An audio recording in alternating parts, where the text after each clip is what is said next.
Rajya Sabha. The upper house of the council of state is known as Rajya Sabha. देखिए यहाँ पे जो है समूह या एक संगठन बनता है राज्यसभा में, जो कि राज्यों के द्वारा चुने हुए, अब वहाँ के रिप्रेजेंटेटिव्स रहते हैं जो कि सेंटर में जाकर के हर एक हर एक कानून बनने में, ठीक है, सरकार के पक्ष या विपक्ष में रहते हैं, ठीक है, अपनी सहमति या असहमति वहां पर दिखाते हैं। तो ये राज्यों के द्वारा चुने गए कुछ नुमाइंदे होते हैं जो भेजे जाते हैं कहाँ पे, जो भेजे जाते हैं सेंटर में, ठीक है, जिन्हें आप राज्यसभा मेंबर कहते हैं, ठीक है। It represents the federation of state of the Indian union. भारतीय जो समूचा देश है उसमें जो है स्टेट्स को जो है दर्शाते हैं, स्टेट्स के कुछ गिने चुने मुद्दों को दर्शाया जाता है कहाँ पर, सेंटर में जाकर। वैशाली, सार्थक, सर वीडियो मैं ऑन करिए। सर मेरे फोन की बैटरी लो है। In electricity problem. Yes sir. सार्थक, आपको क्या प्रॉब्लम?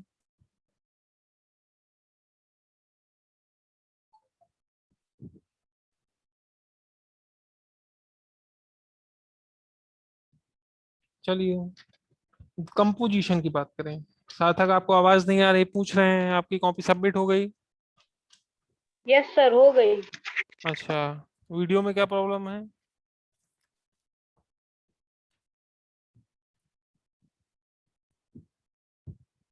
सार्थक, वीडियो में प्रॉब्लम क्या है अथवा नहीं है, जो भी है आप बताएं।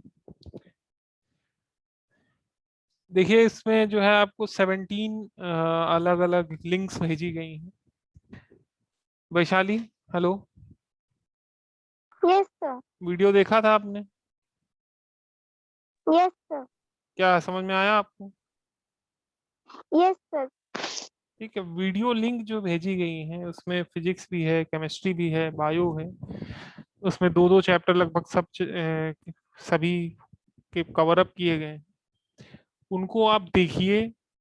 यदि आपको लगता है कि हाँ नहीं, अभी हमें इसमें फिर से हमें थोड़ा सा इसमें कुछ पॉइंट्स रह गए हैं, उनका एक्सप्लेनेशन चाहिए, या कुछ भी जो भी आपको लगे, आप ग्रुप में मैसेज कर सकते हैं। कोई एक बच्चा भी करेगा मैसेज, उसके बेसिस पे भी उसकी लाइव क्लास रखी जाएगी उस पर्टिकुलर चैप्टर की, और या उस पर्टिकुलर टॉपिक की जो कि आपको नहीं समझ में आया है, ठीक है। वो क्लास आपकी ऑनलाइन डिफरेंट टाइम, इस वाले टाइम में नहीं, जो टाइम हमने लिया हुआ है वो कंटिन्यूअस चलेगा, ठीक है। 1 से 2 के बीच में रहता है, उससे उसमें डिस्टरबेंस नहीं होगा, उसके अलावा कोई समय लिया जाएगा, वो आपको सूचित किया जाएगा पहले से, और आपकी सहमति भी ली जाएगी, उसके बावजूद वो टाइम, उसके बाद वो टाइमिंग रखा जाएगा, जिससे आपको अगर आने वाली कोई दिक्कत है उसको दूर किया जाएगा, ठीक है। फिजिक्स, केमिस्ट्री, बायो, उन सभी के वीडियोस देखिए, जो लगता है उसमें कुछ खामियां हैं, कुछ दिक्कतें हैं, उनको पूछिए, लेकिन उससे सबसे पहली चीज तो आपको देखना अति आवश्यक है, सबसे बड़ी चीज जो है उसको देखिए। Clear? Yes sir. Okay, start करते हैं कंपोजिशन की। The maximum strength of Rajya Sabha can be 250 members. सबसे अत्याधिक, अधिक से अधिक जो है समूह में, अगर नुमाइंदों की बात करें राज्यसभा में, जो मैक्सिमम हो सकती है वो हो सकते हैं 250 लोग हो सकते हैं, ठीक है। The member fall into two categories, nominated and elected. दो तरह के नुमाइंदे पाए जाते हैं राज्यसभा में। एक जिनका इलेक्शन से वोटिंग करके उनको पाया जिताया जाता है, उनको लाया जाता है,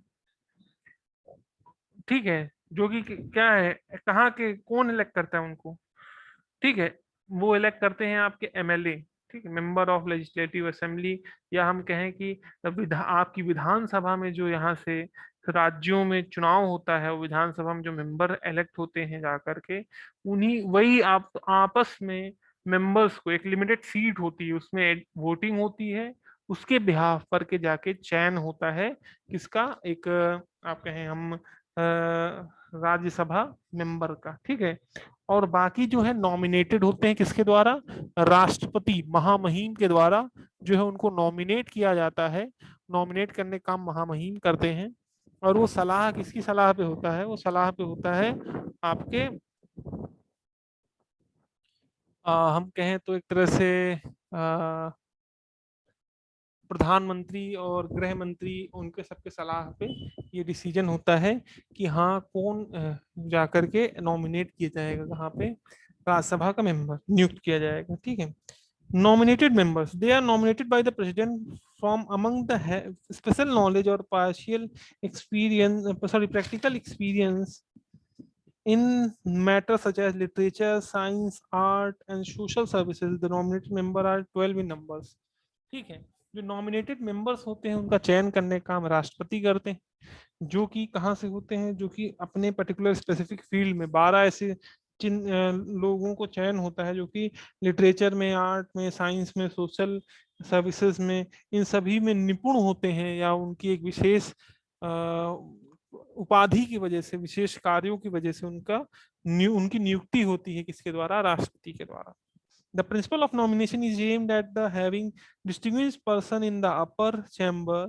In the past, many eminent persons have been nominated by the president to Rajya Sabha, like Raja Ramanna, nuclear scientist, Mrinal Sen, film producer, Hema Malini, actress, Kartar Singh Duggal, writer, Nirmala Deshpande, social worker. इस तरह से बहुत सारे एग्जाम्पल बहुत दिए हुए हैं, आप चाहें तो ऑनलाइन सर्च भी कर सकते हैं। बहुत सारे लोगों को राज्यसभा में नॉमिनेट किया जाता है उनके अच्छे कार्यों की वजह से, उनके अच्छे कदमों की वजह से, जो कदम उनके द्वारा उठाए जाते हैं उनके वजह से उनको नॉमिनेट किया जाता है कहाँ पे, राज्यसभा में। ठीक है, फिर elected members, 238 members are elected by the state in the union.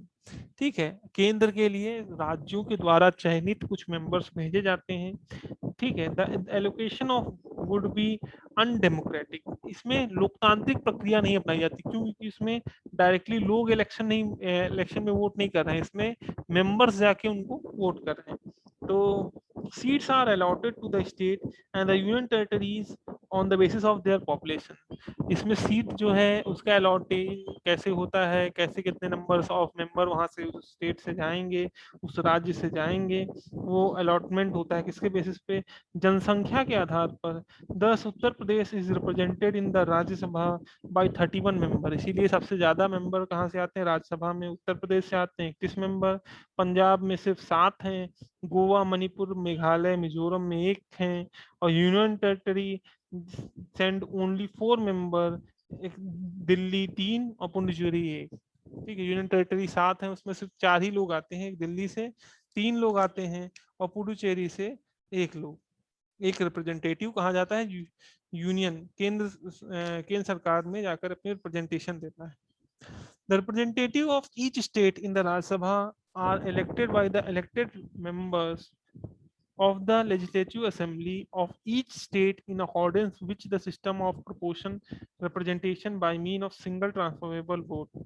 ठीक है, एक एक वोट दिया जाता है कि इनको, उन सभी एमएलए को एक एक वोट करने का अधिकार दिया जाता है, फिर उसके बेसिस पर वोटिंग होती है और जाके वोटिंग होके इलेक्ट होकर के वो मेंबर्स कहाँ जाते हैं, राज्यसभा में जाते हैं। ठीक है, और ये लेजिस्लेटिव असेंबली में वोटिंग होती है, सभी एमएलए वोट करते हैं और हर एक एमएलए को एक सिंगल वोट दिया जाता है, उनके पास पावर होती है। The representative of the union territories are chosen in such a manner that parliament में prescribes. The 3 representatives from Delhi are elected by the members of Legislative Assembly. The Rajya Sabha are present consists of 245 members, from whom 12 are nominated by the President. क्या है कि जो अलग अलग representative अलग अलग समय पे भेजे जाते हैं। ठीक है, आपको मैं बता दूं कि जैसे लोकसभा है 5 साल में एक बार इलेक्शन पे जाती है, वैसे राज्यसभा में ऐसा नहीं होता है। राज्यसभा परमानेंट हाउस, वो कभी भंग नहीं होता, क्योंकि वहां पे जो मेंबर का इलेक्शन होता है हर 2 साल पे होता है। ठीक, हर 2 साल पे अलग अलग राज्यों के द्वारा इलेक्ट करके वहां पे लोग भेजे जाते हैं, इसलिए वहां पे जो है, इसीलिए जो टाइम टेन्योर जो है आपका भी आगे पढ़ोगे, टर्म का जो है वो लगभग 6 साल है। ठीक, लगभग क्या 6 ही साल का है। ठीक है, जैसे कि यहाँ पे आप एग्जांपल ले लें कि वहाँ पे है आपका एग्जांपल है कि जैसे केंद्र में, राज्य में टर्म जो है 5 साल का होता है, वैसे राज्यसभा में ऐसा नहीं। राज्यसभा में 6 साल का टर्म होता है। Rajya Sabha is a permanent house. Rajya Sabha एक परमानेंट हाउस, हमेशा रहता है, सेशन रहता है इसका। It can B dissolve, it can't be dissolve by the dissolve like the Lok Sabha. जैसे लोकसभा है भंग होती है हर 5 साल बाद, वैसे राज्यसभा ऐसा नहीं हो सकता, राज्यसभा हर भंग नहीं कर सकते। Each member of Rajya Sabha is elected for a 6 year of Rajya Sabha is elected for a period of 6 years। हर एक मेंबर जो राज्यसभा में इलेक्ट होकर जाता है लगभग 6 साल के लिए होता है। तो इसीलिए जो 1/3 हिस्सा होता है, टोटल मेंबर जितने हैं उनमें 1/3 हर 2 साल पे रिटायर होते रहते हैं, और नए हर 2 साल में 1/3 मेंबर चुनकर आते रहते हैं। तो members can be reelected if they so desire and if their elector support them. ठीक है। और अगर एक मेंबर एक बार राज्यसभा मेंबर बन गया तो दोबारा फिर से बन सकता है, ऐसा कोई कंडीशन नहीं कि दोबारा नहीं बन सकता। जैसे जैसे वहां पे अमेरिका में है कि 2 बार कोई प्रेसिडेंट बन गया, तिबारा नहीं बन सकता है। ठीक है, 2 ही बार वो प्रेसिडेंशिप में काम कर सकता है। तो वैसा यहाँ पे इंडिया में नहीं है। यहाँ पे जितने बार आप चाहो उतने बार इलेक्शन लड़ सकते हो। अगर आपके यहाँ आपके लोग सपोर्ट करें तो आप फिर से राज्यसभा मेंबर बन सकते हो। क्वालिफिकेशंस फॉर मेंबरशिप, क्या क्या चीज होना चाहिए जिससे आप क्वालिफाइड हो सकते हो as a member of Rajya Sabha, are same as those of member of Lok Sabha. वही सारी क्वालिफिकेशन होनी चाहिए, क्या कहते हैं, जिस तरह से जो क्वालिफिकेशन लोकसभा का मेंबर होने के लिए होती है, एक्सेप्ट द एज क्राइटेरिया। खाली एज क्राइटेरिया जो वहाँ पे डिफरेंट है राज्यसभा लोकसभा में, राज्यसभा में दूसरा है। राज्यसभा में लगभग 30 साल की उम्र होनी चाहिए। The qualification for the member of Rajya Sabha are given below. क्या क्या है? ही शुड बी इंडियन, वो भारतीय होना चाहिए। उसकी कम से कम उम्र, न्यूनतम उम्र 30 साल होनी चाहिए। He should have his name in the electoral roll in some part of the country. देश के किसी भी हिस्से में, भिन्न हिस्से में कहीं पे भी उसका नाम होना चाहिए वोटिंग लिस्ट में। He should not be an insolvent, वो बैंकरप्ट नहीं होना चाहिए, कर्जदार नहीं होना चाहिए। He should not be in डेब्ट, कर्ज में ना होना चाहिए। And should have the ability to meet his financial commitment. अगर मान लीजिए वो कर्जे में है भी, तो उसकी इस तरह की आर्थिक परिस्थितियां हो कि वो अपने जो भी कर्ज है उसे उतारने में निपुण हो, वो उतार सके। ही should not hold any office of profit under the government, वो सरकार के तहत किसी भी प्रकार का ऑफिस ऑफ प्रॉफिट उसके पास ना हो, कि वो कहीं ना कहीं एक सरकारी नौकरी भी कर रहा है और जाकर के उसके बाद सरकार में भागीदारी भी ले रहा है। he should not, अच्छा ठीक है, he should not be a proclaimed criminal। ठीक है, वो कोई घोषित, घोषित मीन्स क्या, जो सिद्ध हो गया, वो ऐसा कोई दोषी पाया ना गया हो कोर्ट के द्वारा, या सिद्ध किया हुआ मुलजिम ना हो। ठीक है, तो ये सब चीजें नहीं होनी चाहिए। He should not B unsound man, उसका दिमाग खराब ना हो। डिस्क्वालिफिकेशन ऑफ मेंबर, कैसे डिस्क्वालीफाई हो सकता है, वो सारी डिस्क्वालीफाई करने की जो क्वालिटीज लोकसभा में है वही सेम राज्यसभा में भी है, इसमें कोई चेंजेस नहीं पाया गया है। प्रिसाइडिंग ऑफिसर की बात करें कि जो वर्क होता है, जो ट्रांजेक्शन्स होते हैं, ट्रांजेक्शन्स मीन्स की सॉरी बैंक तो नहीं है, बट जो भी बिल पारित किए जाते हैं, जो भी कुछ हो रहा है, वो सबको प्रिसाइड करने का काम कौन करता है? The vice president of India. Vice president जो इंडिया का है is the ex officio chairman of the Rajya Sabha, वो राज्यसभा का chairman. He preside over its meeting, वो सारी मीटिंग्स अटेंड करता है। He cannot vote on any issue of discussion in the house as he is not its member. वो कभी भी vote नहीं कर सकता किसी भी मैटर पे, किसी भी कंडीशन पे भी, क्योंकि सॉरी वो वोट नहीं कर सकता कभी भी। ठीक है, आप कंडीशन नहीं कह सकते, क्योंकि कंडीशन जब टाई किया था तब वो वोट करता है। ठीक है, तो वो वोट नहीं कर सकता क्योंकि वो उस सभा का मेंबर नहीं है, तो ही कैन नॉट वोट, वो वोट नहीं कर सकता। ठीक है, क्योंकि वो सभा का मेंबर नहीं है। However in case of tie, अगर जो पक्ष में है, प्रतिपक्ष में है, विपक्ष में है, दोनों का नंबर जो है, मेंबर्स का जो नंबर है वो इक्वल है, बराबर आ जाता है, तो he performs, he exercise his casting vote, फिर वो अपना वोट डाल सकता है। The Rajya Sabha elects a deputy chairman from among its member. Rajya Sabha में चेयरमैन की पोस्ट पे इलेक्शन नहीं होता है, डिप्टी चेयरमैन पे पोस्ट पे इलेक्शन होता है। In case absence of chairman, मान लीजिए जब एब्सेंस है, वाइस प्रेसिडेंट एब्सेंट है, और तब उस कंडीशन पे सारे फंक्शन, सारी एक्टिविटीज कौन करेगा, कौन देखेगा, वो सारी एक्टिविटीज और काम कौन करेगा, वो करेंगे आपके deputy chairman. Clear? Yes, sir. सार्थक?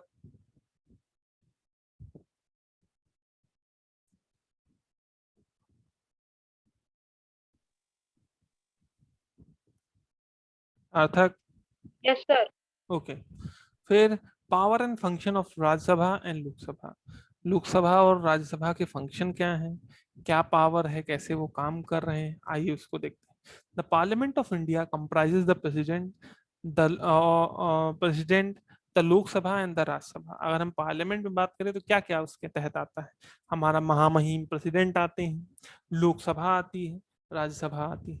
The two houses of parliament are not competing the centres but are co partner in functioning of the government. ठीक है, वो compete नहीं करते हैं एक दूसरे से, कोई प्रतियोगिता नहीं चल रही है कौन आगे जाए कौन पीछे जाएगा, नहीं, बट वो सब कोई एक साथ मिल करके सरकार में रहते हैं, सरकार चलाने का काम करते हैं। दे एंजॉय इक्वल पावर, दोनों के पास बराबर पावर है, स्टेटस भी दोनों का सेम है। ऐसा नहीं कि अपर हाउस है लोअर हाउस कहा गया, इसका मतलब अपर हाउस के पास ज्यादा पावर, लोअर हाउस के पास कम power. In all sphere except the financial matter.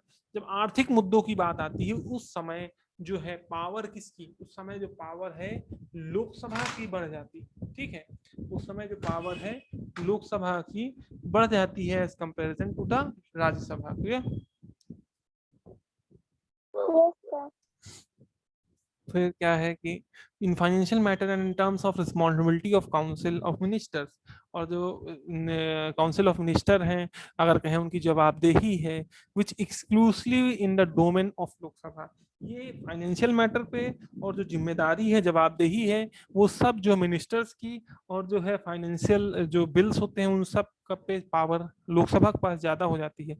अब इसका एक कारण भी है, वो कारण ये है क्योंकि लोकसभा में जो मेंबर होते हैं उनका चयन भारत के लोग डायरेक्टली करते हैं डेमोक्रेटिक वे में, और जो राज्यसभा में जो मेंबर्स होते हैं उनका चयन जो है इनडायरेक्ट इलेक्शन के थ्रू होता है। दैट्स वाई लोकसभा में ज्यादा पावर दी गई है as comparison to the Rajya Sabha. Clear? Yes, sir. फिर नेक्स्ट बात करते हैं, Rajya Sabha has equal power with the Lok Sabha as important in the important matter like impeachment of the president.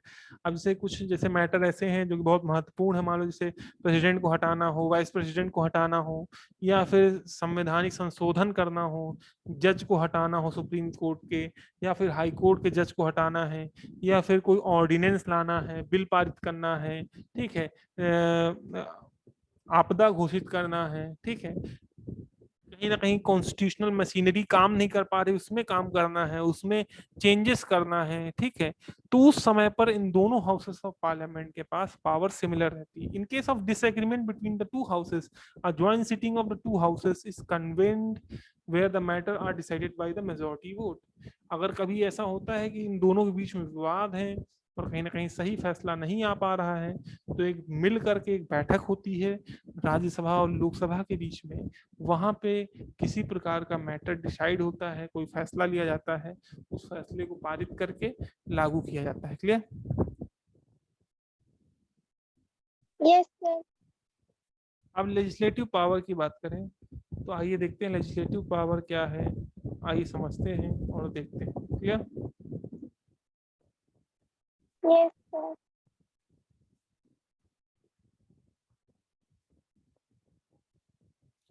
अब all bills other than money bill, सभी bill money bill को छोड़ करके can originate in any house of the parliament, किसी भी house में वो उनका उसको पेश किया जा सकता है, चाहे हो राज्यसभा हो चाहे Lok Sabha. No bill can be become a law unless the agreed by the both the houses. तब तक कोई कानून नहीं बन सकता है जब तक दोनों हाउसेस में लोकसभा और राज्यसभा में वो कानून पारित ना हो। इफ देयर इज डिसएग्रीमेंट, अगर दोनों बीच में दिक्कत है और बिल पारित नहीं हो पा रहा है, द प्रेसिडेंट में summon both the houses of parliament in joint session, तो दोनों हाउसेस के मेंबर को एक साथ बुलाया जा सकता है मीटिंग के लिए। At joint sitting issue are decided by a majority of members of both the houses present and voting. जब जॉइंट सेशन होता है, ठीक है, जब ज्वाइंट सेशन मीटिंग होती है, ठीक है, तो उस समय पर जो डिसीजन होता है मेजॉरिटी के बेसिस पे होता है, बहुमत के आसार पे होता है, ठीक है, वोटिंग की जाती है। अब पहला, matters in the union list, the parliament has exclusive power to make law on all 97 subject mention in the union. केंद्र सरकार के पास जो 97 मामले हैं जिन पे सरकार फैसले ले सकती है, कानून बना सकती है, ठीक है, including the important subjects like defence, communication, foreign policy. कुछ महत्वपूर्ण पोर्टफोलियो हैं, मुद्दे हैं जिन पे फैसले लिए जाते हैं सरकार के द्वारा, कहीं ना कहीं कदम उठाए जाते हैं। जैसे कि क्या क्या है, पहला है क्या कहते हैं आपका डिफेंस से रिलेटेड, ठीक है, आपकी सुरक्षा से रिलेटेड, कम्युनिकेशन, ठीक है, और साथ ही साथ फॉरेन अफेयर से रिलेटेड, विदेश से कैसे रिश्ते रहेंगे, किन देश के साथ कैसे रिश्ते रहेंगे, इन सभी से रिलेटेड जो भी फैसले होते हैं वो अमूमन केंद्र सरकार के द्वारा लिए जाते हैं। Clear? Matter in the concurrent list along with the state legislative assembly।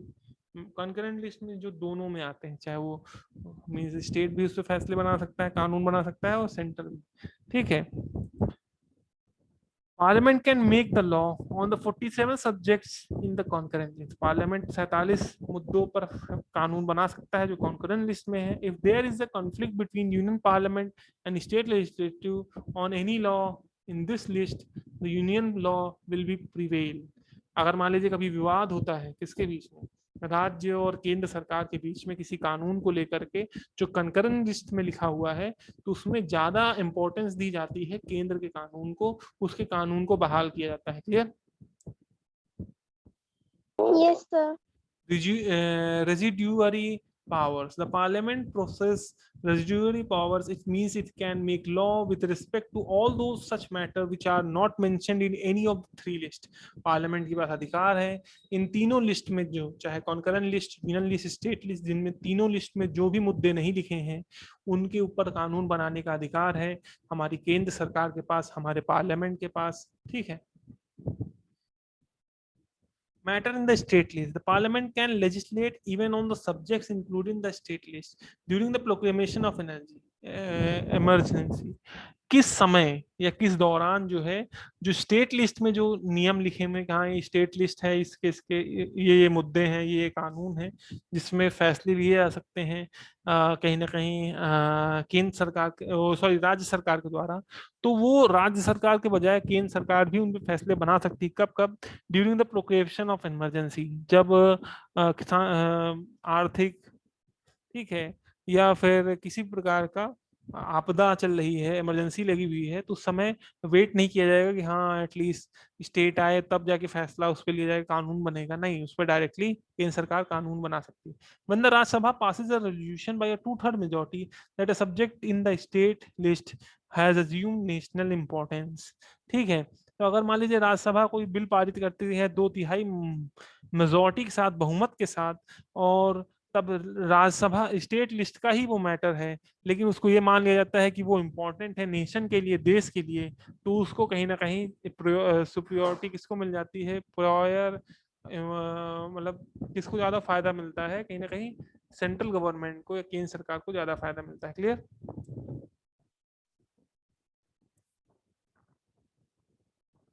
Hello? Yes, sir.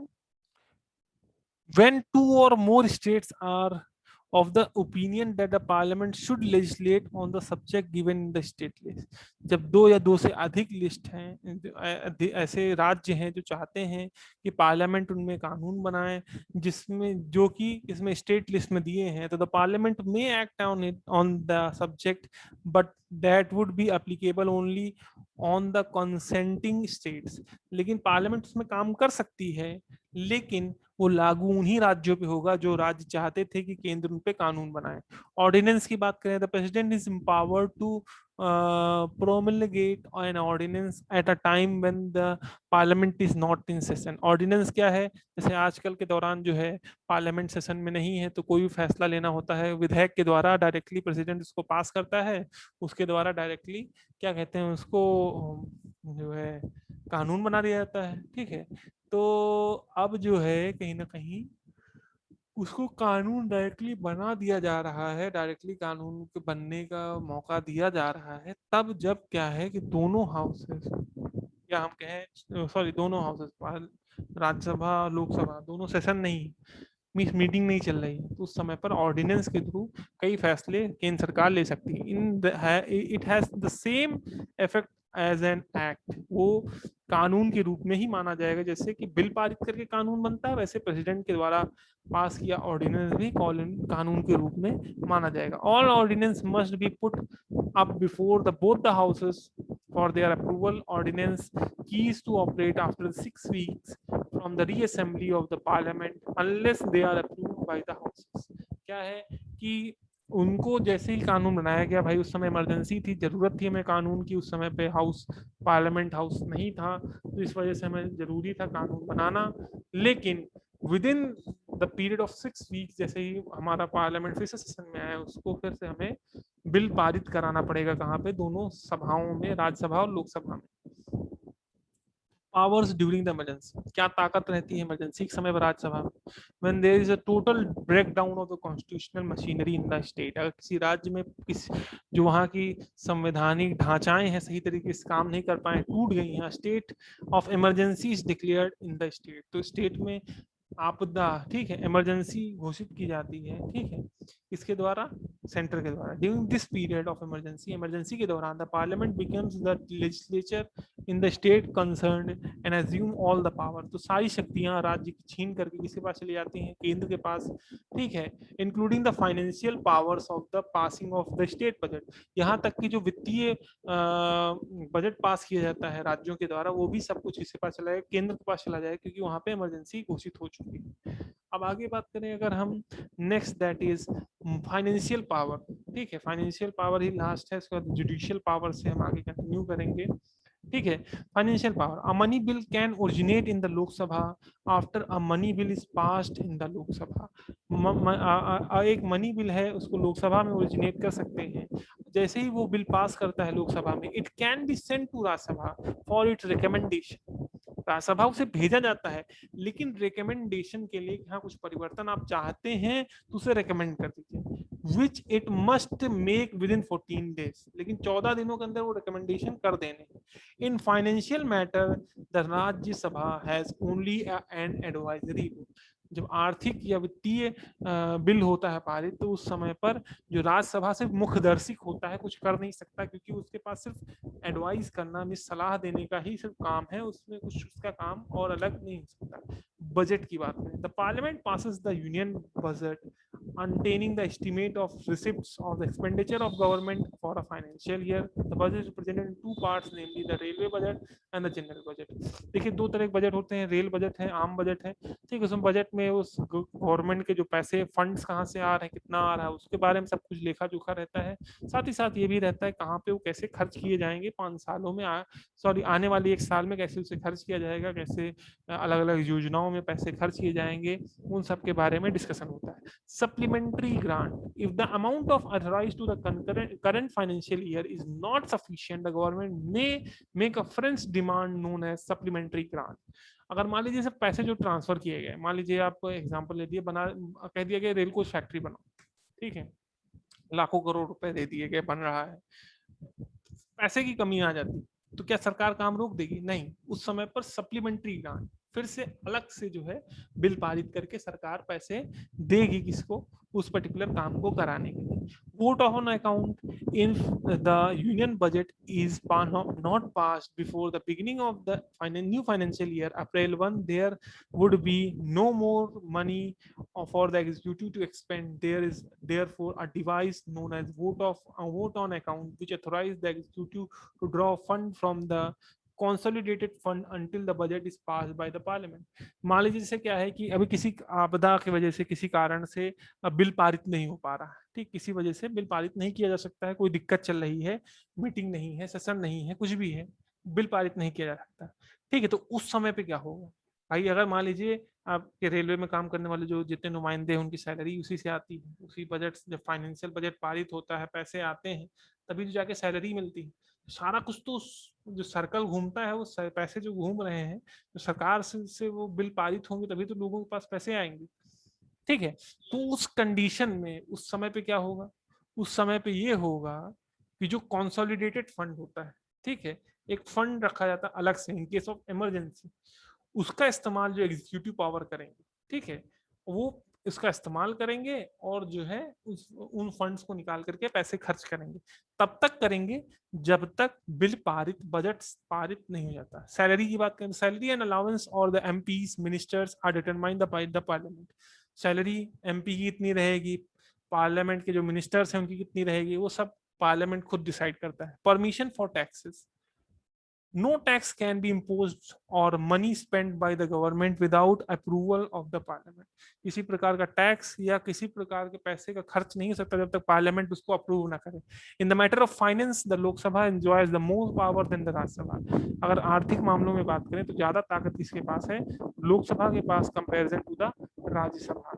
Money bills can be introduce only in Lok Sabha. Money bill को सिर्फ लोकसभा में ही पारित किया जाता है। Once the money bill go to the Rajya Sabha, then they have to be sent back to Lok Sabha within 14 days। एक बार लोकसभा से बिल पारित होकर राज्यसभा के पास गया तो उनके पास कोई ऑप्शन नहीं होता है कि एक्सेप्ट करें, रिजेक्ट करें, ठीक है, उसमें कुछ चेंजेस करें, कोई ऑप्शन नहीं होता। वो बस खाली रिकमेंड करते हैं, बात खत्म। उसके बाद 14 दिन के अंदर बिल वापस आ जाता है लोकसभा के पास। और लोकसभा चाहे तो वो रिकमेंडेशन को अप्लाई करे और चाहे तो उनको ना अप्लाई करे, वो डिपेंड सिर्फ और सिर्फ लोकसभा के ऊपर करता है और कोई उसमें इंटरफेरेंस नहीं कर सकता। अब जुडिशियल पावर से इस चैप्टर को खत्म करने की बात करें तो वो कल खत्म हो जाएगा। परसों से स्टार्ट करेंगे आपका जो है सेकेंड चैप्टर, जो president and the vice president. Hopefully परसों तक जो है मोहित भी आ जाएंगे। आज आना था, वो नहीं आ पाए, इस वजह से आज ज्वाइन नहीं किए हैं। कॉपी सबकी सबमिट हो गई हैं। With in 1 to 2 days 3 days में चेक होकर के आपको सारी डिटेल्स बता दी जाएंगी और उसमें बताया भी जाएगा आपकी कमियां कहाँ हैं, ठीक है। Thank you very much, good bye everyone. Hello Sarthak, Vaishali. Yes, sir.